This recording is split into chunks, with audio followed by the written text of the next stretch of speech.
Kikuyu Fraternity nĩĩgũmĩirwo nĩ kĩeha kĩnene mũno aini na macambĩki magĩcakaya two deaths cirĩkĩtie kũhanĩka, na oho Akenya nĩmacakaĩte ndeto ya kĩeha mũno ĩrokire kũmatũnga kĩroko kĩa ũmũthĩ. A very huge and sad tragedy that has happened and left the entire country in a dark place today. The Kijabe Dam tragedy, which so far has cost the lives of 45 people arĩa marĩkĩtie kuonekana tondũ mĩhang'o no ĩrathiĩ ona mbere ya gwetha andũ arĩa mangĩkorwo mahombanĩirio na gũkorwo magĩthikwo nĩ tĩri na maĩ thutha wa dam ĩno yũĩkaine ta Old Kijabe Dam gũkorwo ĩgĩbunja mathaa ma kĩroko ũmũthĩ. At 3 a.m. is when the tragedy hit, na aikari a mwena wa Maĩ Mahiũ makĩhobanĩrio nĩ maĩ magĩthikwo na kũhumbĩkwo nĩ maĩ, many of them being left homeless, na angĩ aingĩ magĩkua mũtino-inĩ ũyũ mũũru mũno watiga Akenya mana maithori na shughuli igĩthiĩ na mbere cia gwetha the people who are still missing, arĩa makorirwo a gũkuo nĩ kĩguũ gĩkĩma. Ndeto ĩna kĩeha na ĩna maithori, na Kenyans nĩ maromĩrĩria family cia arĩa othe ma-affectĩtwo nĩ mũtino ũyũ. It has cost so many lives. The residents still in disbelief with so much of their property having been destroyed in this tragedy.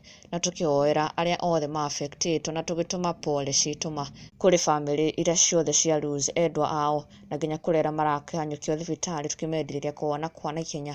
Na Kenyans have joined hands na gũkorwo makĩhoera bũrũri ũyũ witũ tondũ things are really turning scary. Na rĩu kũrĩ two sad deaths cianĩkĩire two of Kikuyu's top tiktokers, ũmwe wao arĩ Akiwewa Mwas, mũthekania ũrĩa maingĩ akoragwo ehumbĩte ta mũtumia, doing skits of how women and mothers in our Kikuyu society magĩkoragwo, na nĩ mũndũ ũkĩrĩ ngumo mũno na mũndũ ũkenagia Akenya mũno. But unfortunately yesterday he revealed the sad news that nĩarĩkĩte kũ-lose baba wao, na akiuga nĩ igũtha inene mũno kũrĩkia na famĩlĩ yake. He was a great pillar to them, na nĩamũcakaĩte na ruo rũnene mũno. Na Akenya, fellow tiktokers, fellow Kikuyu comedians, Dada Sarah, othe makĩnyitanĩra na gũkorwo makiũmĩrĩria Akiwewa Mwas ihinda-inĩ rĩrĩ ritũ, praying for God's peace and comfort upon Mwas and his entire family.